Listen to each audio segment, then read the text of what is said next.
All right, guys, and we are now joined by Shawnee Mission Northwest coach David Birch. Coach Birch, how are you doing today? Doing great. Thanks for having me. Absolutely. Thanks for joining. I know you got a flight to get to pretty quick to get to Indianapolis, so let's get this thing rolling. Obviously, the star of Kansas City right now is Keaton Wagler. You were his high school coach. We'll get to what he's doing right now, but when the freshman version of Keaton Wagler walked in the gym, you've coached you was his brother a senior on that when he was a freshman? Yes, Landon was a senior when Keaton was a freshman. That's right. Okay. So you would obviously knew the family. Landon was a very good player in his own right. When Keaton walked in the gym, though, what stood out? I'm sure he was tall, dangly freshman who showed a lot of potential. What was it about him that you thought he might be a big time player for you the next 4 years?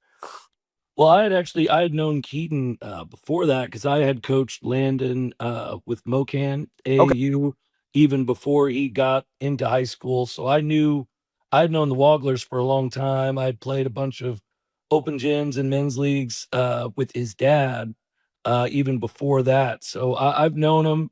I knew Keaton was a really good player as a freshman. He was about 5'8", maybe 135 pounds. In the summer, we had him doing both JV and then stepping in when some varsity guys were gone just to get him some experience. And I had been playing open gyms with his dad for a long time, and there would be some days where either we wouldn't have enough guys or, you know, the numbers were off, and Landon and Keaton would actually play, and that was even before that he was in high school or anything like that. And I remember back then, we would be playing, and this little kid who was probably about 12 at the time was scoring on older guys, the college guys, hitting threes, and I would be getting mad on the other team, just saying, "Hey, like, we're trying to stay on the court here. This isn't time to let the little kids score or anything like that." And some guys would be like, "Well, I'm trying to guard him." And he always just had a way of, getting a shot over some arms or around arms, or, the shooting was always there. And, he would find a way to score in these older guy open gyms, even back when he was 12 or 13. So when we got in high school, I knew he could score. I knew he could do some of those things. He was kind of small, kind of skinny. Uh, but he had a really good basketball IQ, and even when we put him in some varsity stuff in the summer, he would find a way to contribute. He'd hit a shot, nice pass here and there. And, as we went into the varsity season that year, we had two players that were really good at the time, Damari Smith and Landon Wagler, who were, both averaging around 17, 18, 19 a game. Teams were, triangle and two, box and one, face guard and Landon Damari, kind of letting everyone else playing zone on the other guys. And, about midway through the year, I think it was actually the Shawnee Mission East game. I remember because I remember seeing the assistant on film that they were playing the triangle and two, and we put Keaton in, and he hit 4 threes, I think, in that game. And I remember watching the fourth one on film the next day, and like the assistant coach threw his scout and papers in the air 'cause I'm sure he wasn't on there. And he came in hitting a bunch of shots, and then kind of from then on, we played him pretty regularly on the varsity. And every game that he would play in, he'd find a way to hit a shot or make a nice pass. He was always a guy that, if we had a play, he would know it. He would know the scout really well, always really coachable, always picked up things quick. So even back when he was small and skinny and, probably looked like he was a sixth grader, he would find a way to contribute in the varsity games. I get that coach's frustration. We played you in the opener this year, and you had another freshman guard go absolutely nuclear from the 3 point line on one of those. Like, okay, we know he's good, but come on. So, don't totally get where that coach is coming from. You and your career coach, you are a great player in your own right. You've coached some outstanding players: Tamar Bates, Christian Braun, Damari Smith, as you mentioned, Keaton Wagler. Obviously, they're all different players in their abilities, their strengths, weaknesses, etc. But what are like maybe one or two, maybe even three things that all those players have in common to be that great? Well, it's super competitive is what you kind of have to be. You won't get along with me very well if you're not a competitor who wants to win, who wants to show up every day and work hard and try and be the best and win as many games as you can. So all those guys definitely had those things in common. Thinking back to Christian was probably one of the most competitive guys I had ever been around. Him and Keaton had something similar to where they were both really good guards, and then grew about 6, 7 inches. and then all of a sudden you're a 6'6", 6'7" guard who kept all their skills, who already had a good IQ, or who was a good shooter, and now you're just a totally different player with a whole new skill set on top of that. You know, all of them were really hard workers who wanted to be in the gym all the time, getting extra shots, not missing workouts, always being there for their teammates, and all the guys were really coachable too. Do anything you ask, and we're all just really great kids to be around too. Right. We played you guys opener this year, but also last season we played you, I believe, second game of the year in a Blue Valley Northwest tournament. And what really stood out to me in that game is obviously, yes, Keaton's talented, but that's one of the most incredible high school teams in Kansas I've seen. You had 4 or 5, all 5 of your starters could have been the best player on a lot of other teams. For someone like Keaton, though, obviously where he's at now, what did it say about him? He scored his 15 or 18 or whatever against us, but you would have never known he was the superstar, quote unquote, on the team. What is he like as a teammate? Well, I mean, that's the thing. He's such a great teammate. I think that helped translate a little bit to college because he was already used to playing with really good players, understanding that, everybody's got to touch the ball. And when you kind of have these teams where it's a one man show, it kind of goes off the tracks pretty quickly because guys feel like they're not involved. They're not getting their shots that they think they can get. And, I think a lot of people think coaching a really talented team is easy. You just put the ball out there and they'll go win the games for you. In some of the cases that can be true, but you know, getting 5 guys to buy into a team concept and that everyone wants to be a part of it. Everybody has to get shots. Everybody wants to get points. Everybody's trying to get recruited to the next level, whatever level that may be. And when your best player buys into that, in Keaton's case, where he was super unselfish, never cared about how many points he was scoring, never cared about who got the attention, who got the recognition, but he was our leader. He was our point guard. He never missed a workout. He never missed a practice. He never missed a weight session. And when you see your best guy working that hard and being that unselfish, everybody else wants to be like that too. And our success had a lot to do with Keaton's, not only his play, but his attitude. My name is Terrell Jolly. A lot of people call me TJ, founder and CEO of Integrity Capital Management. So Integrity Capital Management originally started out as a property management firm, but we slowly transitioned to what is described as an incremental development firm that's focused on situational housing. I know most people say affordable, but we believe in creating housing for people that are actually in need and built to the end user. I believe everyone needs a home because when you have home, you have hope. The reality is that when you're building a business, one thing you don't think about is like what a true banking relationship means. And, I had the honor and privilege of meeting Debbie early on in my career when I was just trying to get going. And as a small business, it's really challenging at times because people don't understand the concept or not believe the longevity because you're just getting started. But Debbie was willing to take a chance on me, be patient with me. I almost look at it like a grassroots initiative. She's seen and believe what I'm about. Anybody that's really true about their business and want to get some things done, I would definitely trust hands down Emprise because Deb's team, along with Aaron and Jackie and all the amazing people that work behind the scenes, even from the treasury side, I would say, hey, give them an opportunity because you won't be disappointed and you will actually be in hands that actually somebody care and that will see you from start to finish. You know this as well as anyone. You don't have to have 5 superstar players for it not to be easy, right? To get a team to buy in. You can just have it to get group of kids to buy in anyways, regardless of how talented they are, is truly impressive. So that was one thing that really stood out to me was that, like, yes, we know how talented a lot those individuals were, but they were a very, very talented team first and foremost. So that was something I really appreciated from afar. Um, Obviously, a big talk all year for Keaton has been how under recruited he was and stuff like that.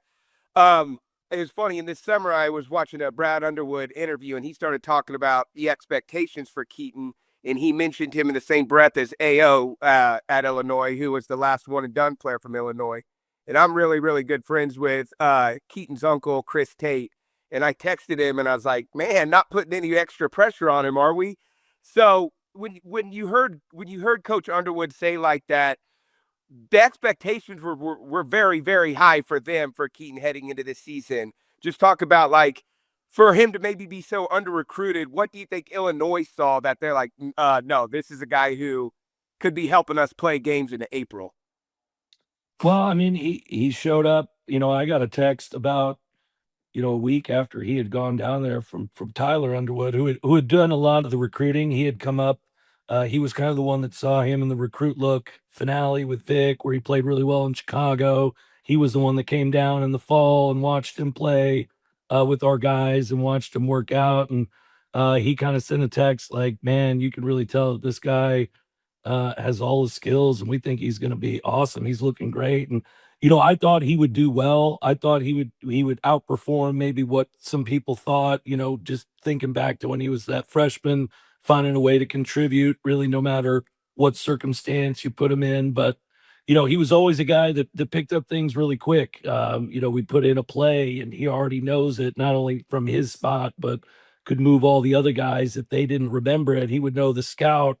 We pay a lot of attention on scouts to inbounds plays, and there was a lot of times on tape where he's telling everybody what to be before the other team takes the ball out of bounds. And so I knew he picked up things quick. I knew he'd find a way to contribute, but to think that he was going to pick up Big Ten basketball in about 2 weeks was even surprising even to me. That's what obviously I've been around him very little. I did coach him 2-0 in a Moki and Fall League, so I am undefeated with him as a coach. So a little something. But watching him, one thing I was very curious to see was how would he translate defensively? At his size, he might have to guard smaller guards in the Big Ten. The Big Ten teams, their offense. Nebraska might be my favorite team to watch. Some of the stuff they do, how you have to guard off the ball as much. In high school, you can guard off ball and not see as much stuff. In college at Illinois, if you mess up with your off ball defense, you're giving up 3 points. What is it about his defense that helped him translate to where there wasn't that as big a growing pains as maybe I would have thought from an outside point of view? Well, he's so smart. He really will know the scout. He'll know where he's supposed to be. He maybe not as quick side to side as some of those other guys in the Big Ten, but he'll use his length. He knows angles. He's just a really smart player and a really smart kid. And whatever deficiency he had, maybe he would find a way to pick that up. And he's also super long. I mean, the guy is about 6'6", 6'6.5". His wingspan's probably closer to 6'8", 6'9".